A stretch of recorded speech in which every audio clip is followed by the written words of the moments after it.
TCS ने अपने quarter 3 के नंबर को डिस्क्लोज कर दिया है। तो चलिए देखते हैं क्या है क्वार्टर 3 के नंबर्स के अंदर। लेकिन उससे पहले बता दूं, कंपनी की ओर से डिविडेंड की भी अनाउंसमेंट की गई इस क्वार्टर में।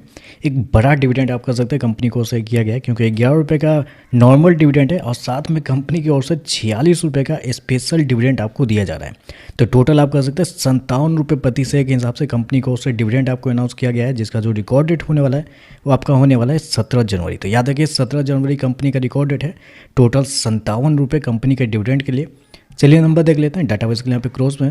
तो देखिए पिछले क्वार्टर में कंपनी 65,799 करोड़ खर्च की थी रेवेन्यू के थ्रू, मतलब रेवेन्यू के थ्रू जनरेट की थी।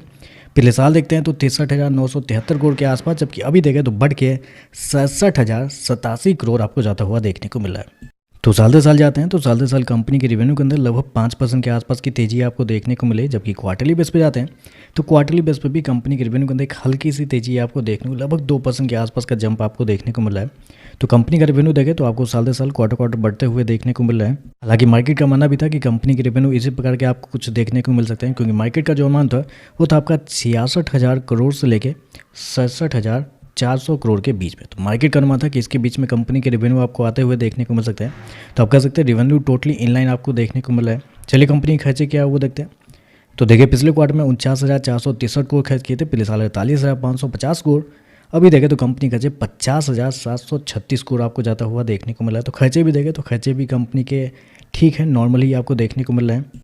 चलिए कंपनी का प्रॉफिट क्या निकलता है वो देखते हैं। तो देखिए पिछले क्वार्टर की बात करते हैं तो पिछले क्वार्टर में 12,131 करोड़ का प्रॉफिट था, जबकि पिछले साल की बात करते हैं 12,444 करोड़। जबकि अभी देखें तो गिर के 10,720 करोड़ आपको जाता हुआ देखने को मिला। तो यहाँ पे देखें तो कंपनी के प्रॉफिट के अंदर साल दर साल क्वार्टर क्वार्टर गिरावट आपको देखने को मिली। साल दर साल लगभग 13 से 14% के आसपास की गिरावट आपको देखने को मिली है। क्वार्टरली बेस पे जाते हैं तो यहाँ पे भी गिरावट आपको देखने को मिली। तो आप कहेंगे ऐसे कैसे, रेवेन्यू बढ़ रहा है, खर्चे भी कंट्रोल में है, तो प्रॉफिट कैसे गिरा है।